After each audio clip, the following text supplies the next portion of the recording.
Hey everybody, welcome in. Happy Wednesday.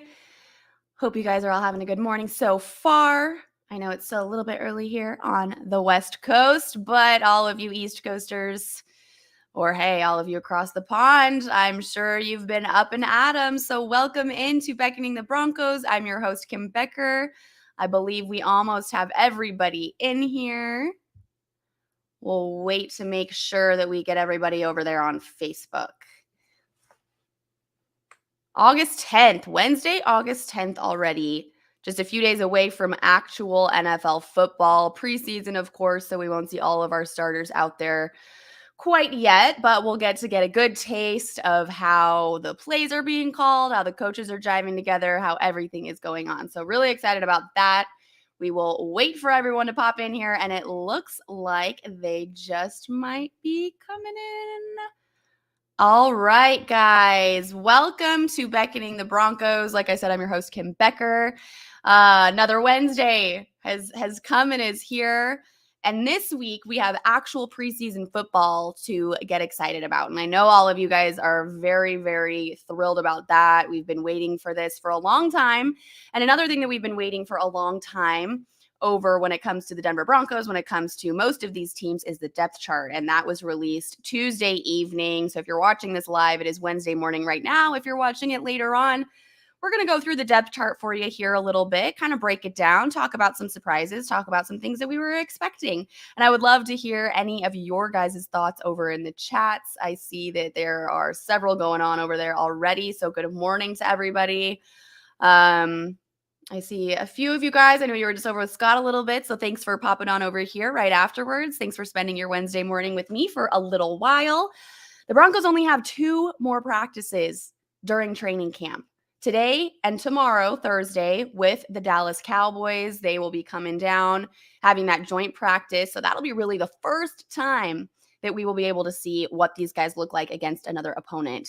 So that will be a very great practice to witness. If any of you are in Denver and you're able to go see that one on Thursday, I'm sure the line's going to be long to get into that one. But boy, will it be worth it to see what we've been talking about really get off of the paper and out there in physical matter. So it's going to be an awesome day for the Denver Broncos. I'm sure they're gearing up for it on Thursday here.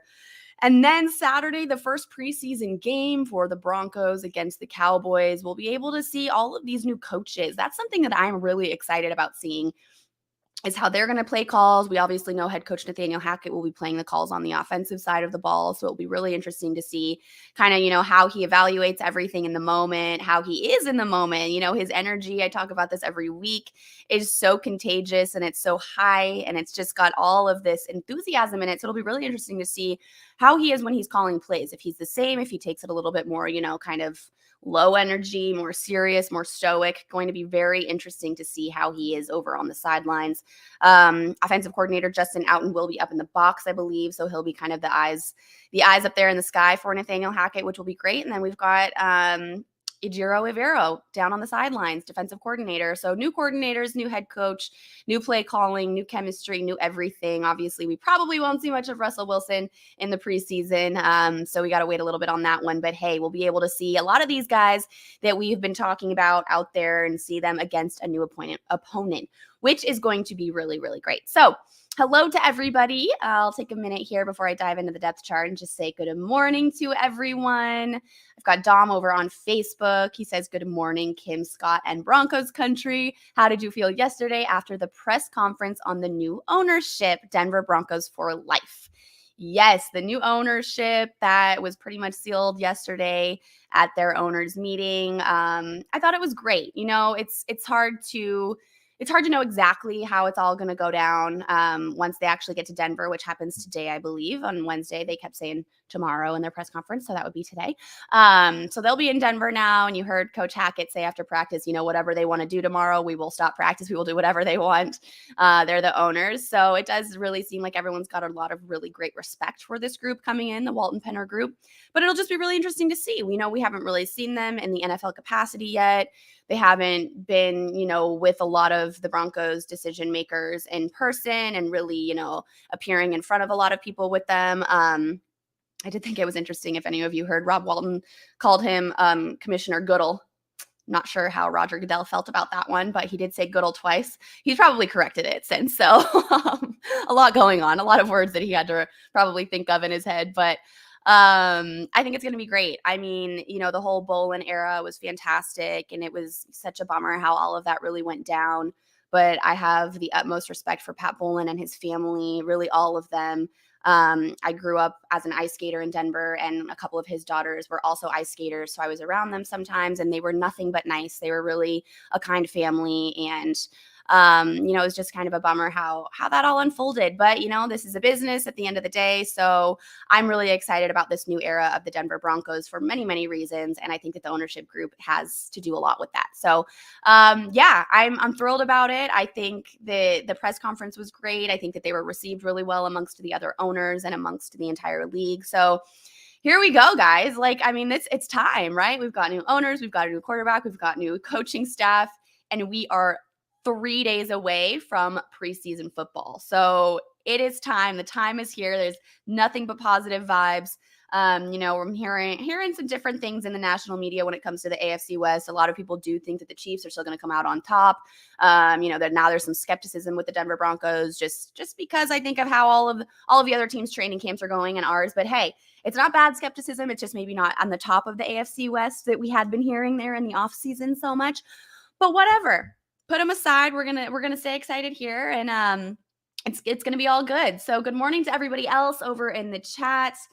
Hello. We've got all of you guys going on. I love it. Okay. Goodell. I see Jeremy and Ethan over there. Ranting on the Goodell thing, but it's funny. Okay. Good morning, Michael. He says, good morning, Kim, on Beckoning the Broncos. Let's ride and go Broncos. Absolutely. Let's ride.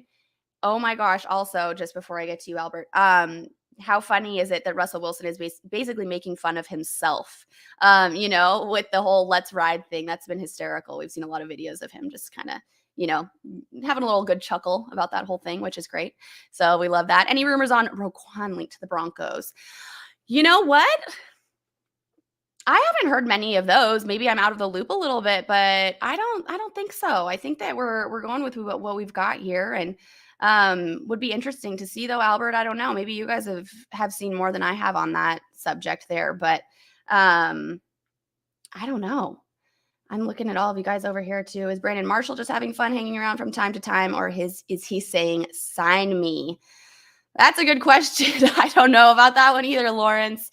I think that the coaches and everyone are really just looking at what they've got there on their, the guys that they've put on the roster now that we've got the depth chart, or I guess not the roster, but the depth chart fully out, and at least the initial one. So we'll see how Brandon Marshall is looking at that. But we'd hope, right, that he's saying sign me. We'd hope that that's what's going on in his head. Who knows?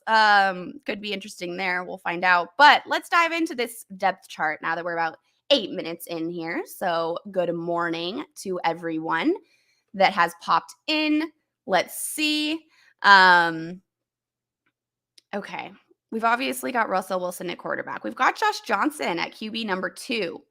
I wonder how people think about this one. Josh Johnson, obviously vet there. He's got some years under. Brett Rippon has been in the mix for the last couple of years. Maybe they think that he didn't quite learn enough from Drew Lock, or he wasn't developed enough in the last couple of years, that, maybe they just feel that Josh Johnson is a safer bet there. So that was an interesting to see. But I don't know. Obviously we never even want to say the words that, God forbid, Russell Wilson can't start a game. But Josh Johnson, I wonder if they're going to be giving him all of the reps during the preseason games, or if they will be switching it up with Brett Rippon. That's going to be very interesting to see, because that might change things up if they do decide to switch it up and kind of like have them split the reps, if they have Josh Johnson take all of them. So I do think that one is going to be something that we could keep an eye on just when it comes to the backup quarterback situation. And again, God forbid, we don't want to say that anything could and would happen to Russell Wilson, but you got to play the safety net a little bit there. So Jeremy says, I've heard Rippon has been the better QB in camp, but I think Johnson is Russ's boy, which is fair. And, I guess both of those aspects do matter a lot. Because if you've got someone who, Russ has really been developing in Johnson, then it does make more sense if you put him in because the rest of the offense is used to having Russell Wilson. And if Johnson really is Russ's boy and he's been developing him more towards his individual play, then you've got an easier adjustment for the rest of the offense, which we really do have to think about if another quarterback does go into the game. So that makes sense that Johnson would be there. I mean, Brett Rippon, we know he's got what it takes if need be, that he can go in and probably adjust to the offense as well. And that's probably something he's really been working on this offseason. But that does make sense. If Johnson really is Russ's boy there, then he might be the easy swap. So we will be able to see how the offense can adjust probably on Saturday to Johnson, and we'll be able to see how his play really does match up to Russell Wilson. Obviously, we won't be able to see him side by side, but we'll be able to have a good idea of how Johnson would be able to be thrown in there if need be. The running back position, I think that people probably saw this coming, right? Javonte Williams will be the starting running back, and Melvin Gordon will be number 2. Looks like Pookie, Javonte Williams, he's been taking most of the reps during training camp, so this was really no surprise to most people. Melvin Gordon was someone, though, I know a few episodes back, I think it was when Jeremy was on with me, actually, we talked about a couple of the players that needed to have a breakout year. Melvin Gordon was on my list because he's just kind of been up in the air the last couple of years. He had some good moments with the Chargers, and I think a lot of people were expecting him to really come onto the Broncos roster and make some waves. And so I think that he's someone that we hope, if he wanted to stay with the Denver Broncos, that he would really make some waves. So kind of up in the air with Melvin Gordon there at number 2. I'm sure we'll obviously see him play a little bit on Saturday, which will be maybe good for him. It's fun with these preseason games because it could be good for players. It could be bad for players that are kind of sitting in that number 2 spot right now, maybe still thinking there's some competition to get to that number 1 spot. So Melvin Gordon, definitely someone who will have our eyes on to see how he comes out in preseason and see if he makes any moves there. But Javonte Williams, definitely someone that the national media has also taken to. I've seen his name pop up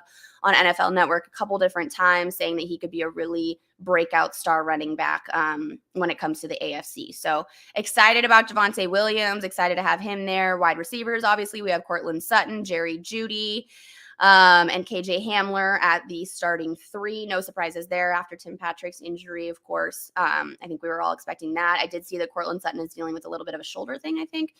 But Nathaniel Hackett didn't seem too worried about it. So hopefully the rest of us do not have to worry about that one either. Oh, gosh, I don't even want to have to get into that if that unfolds. But right now we've got Sutton, Jeudy, and Hamler at the starting 3 wide receiver positions. Pretty self-explanatory on that one. Behind them, Kendall Hinton. Oh, my guy. Backup quarterback, Kendall Hinton. Montrell Washington, and Tyree Cleveland there at the second 3 wide receivers. Pretty much no surprises there either. I know Brandon Johnson was someone that was kind of thrown into the mix after practices when Nathaniel Hackett was speaking to the media. A couple guys did ask him about Brandon Johnson and how he was performing, and Hackett had nothing but good things to say about Johnson. So it will be interesting to see if he can bump any of those guys out of the second rotation there. You never know, especially in this preseason game. So something to watch there for these guys as well on Saturday when they play the Cowboys. It sounds like, these guys knew they had to step up when Tim Patrick went down. And I think that as far as we can see, it's getting a little bit harder to read these coaches after practice when it comes to the last week of training camp, because I think they hold back a lot.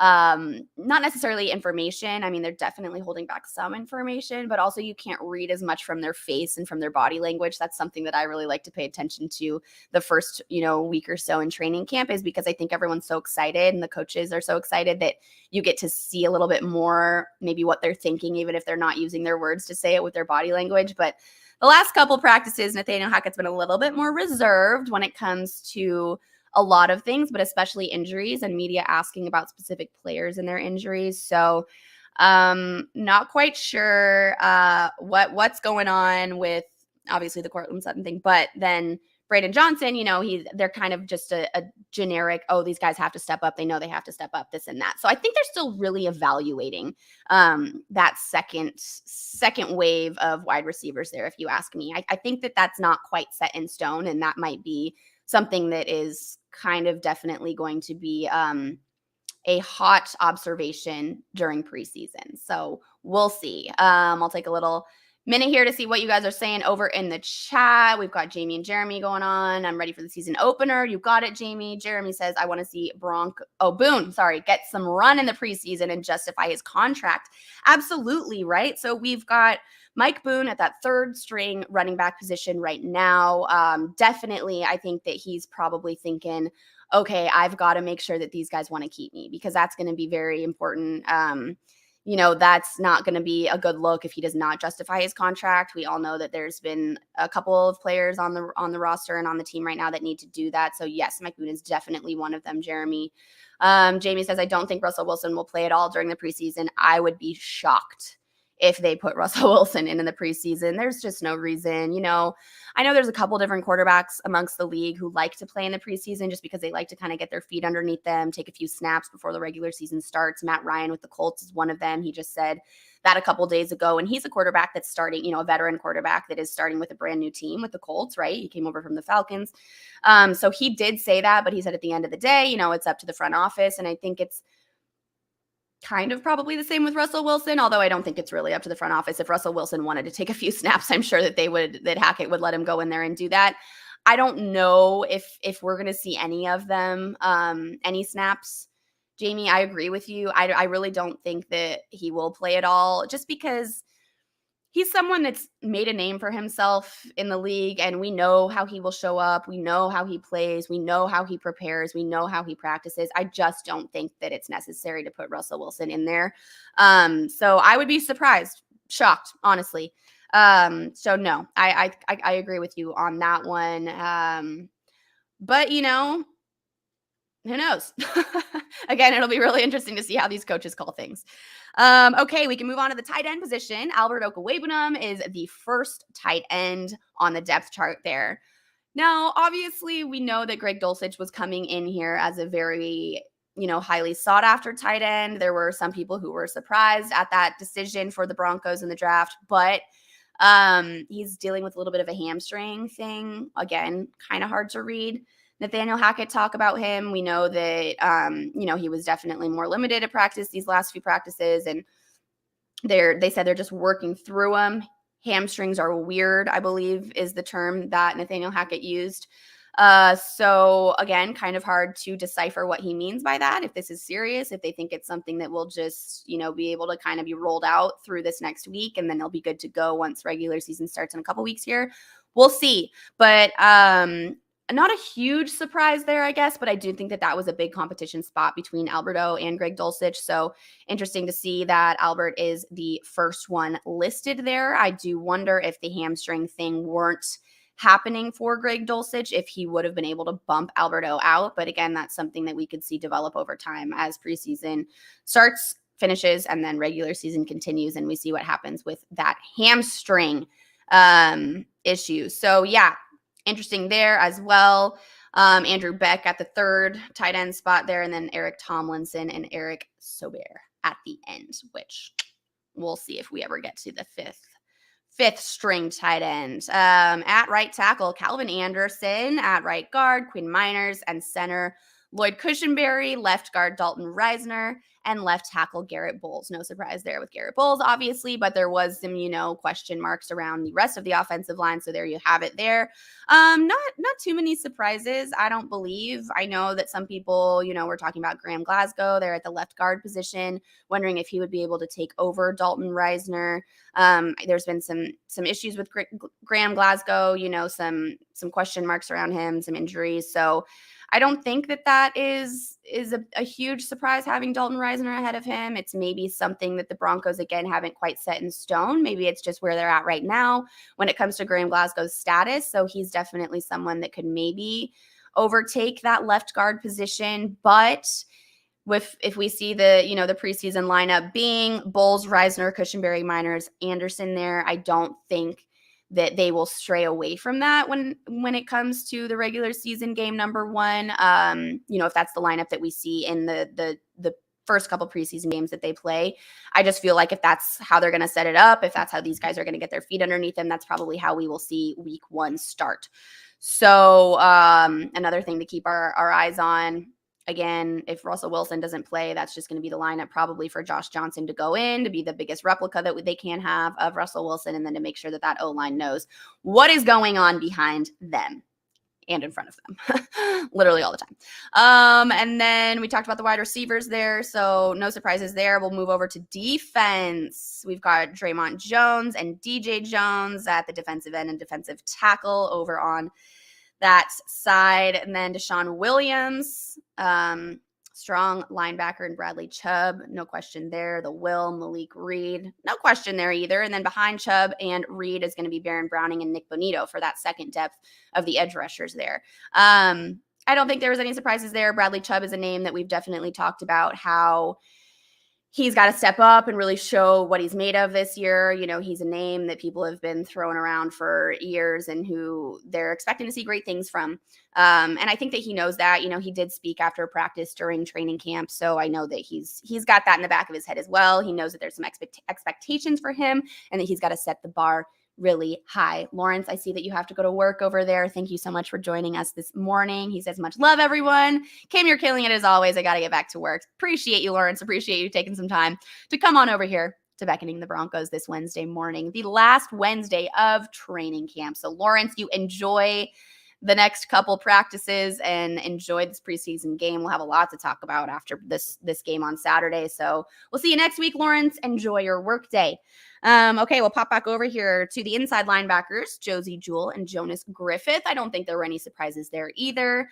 We saw Jonas Griffith, taking a lot of the reps there next to Jewell during training camp. So I think that's kind of what we assumed was going to happen. And then Justin can never say his name, and Alex Singleton right behind Josie, Jewell, and Justin. Jonas Griffith. Gosh, all these J names.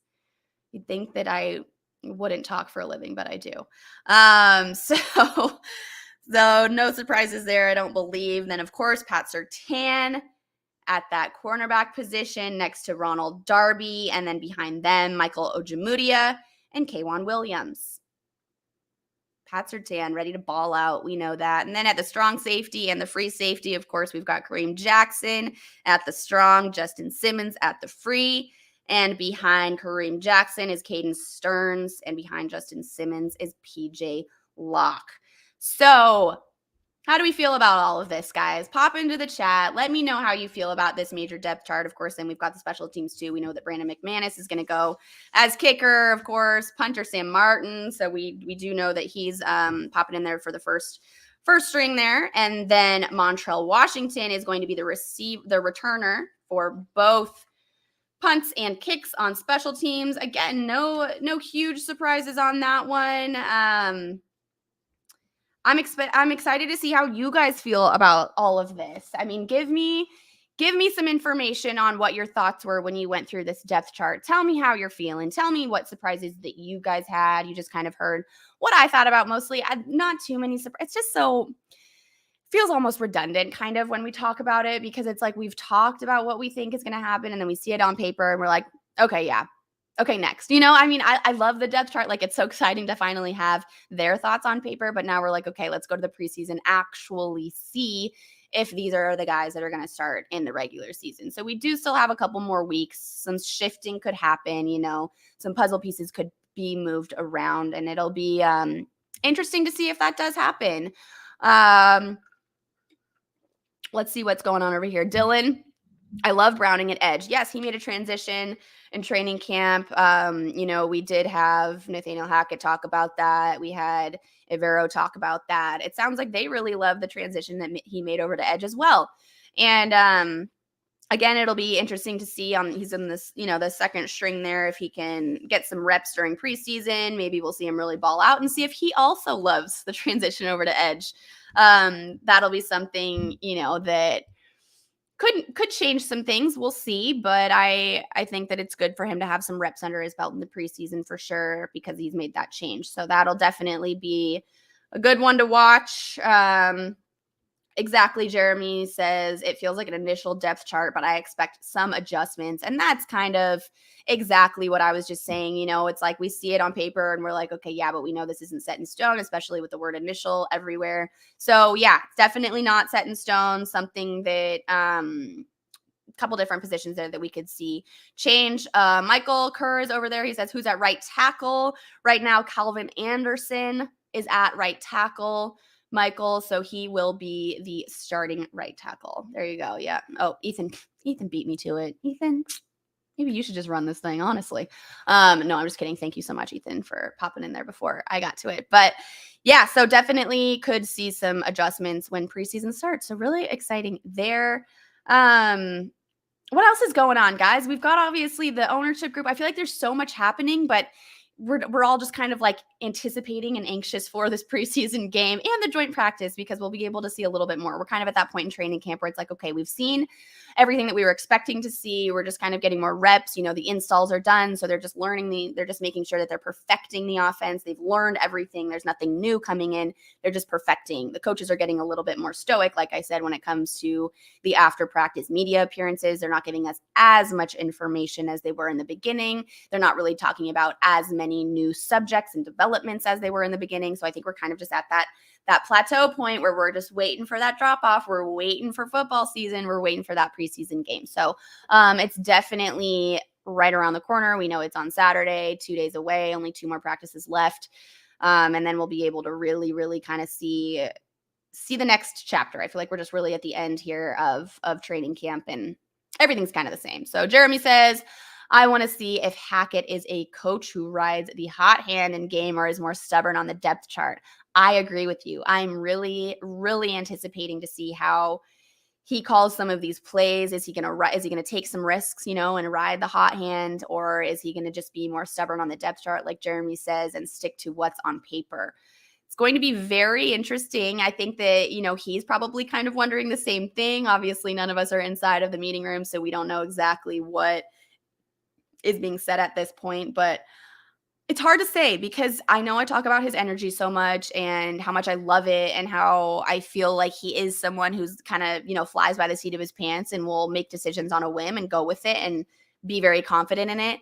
But knowing that this is his first time as a head coach, his first time calling plays for such a dynamic and sought after offense right now for a team in arguably the most competitive division and strongest division, he's got a lot of pressure on him to call these plays and to make sure that he sets this team off on the right foot. He's got brand new coordinators on both sides of the ball. So it's not like he's got a lot of people in his ear telling him exactly, I know exactly what to do in this position. Of course, we know they're qualified. Don't take it the wrong way, anybody. But, just to make sure that they have confidence in what they're doing so that Coach Hackett can have the confidence in what he is doing. So that is something that we will really be able to have our eyes on Saturday. I know I'm going to be watching the sidelines a lot.